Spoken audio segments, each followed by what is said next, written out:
Hi everyone. Today we will talk about how to fix Facebook jumping. To know how to fix Facebook jumping, you should just go to settings like this. We will click. After that, in this page, you will go to apps, default apps, app settings. When you will see this list, you should do right.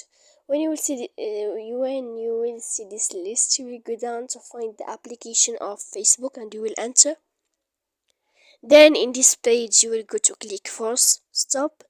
When you will end this, you will enter to storage.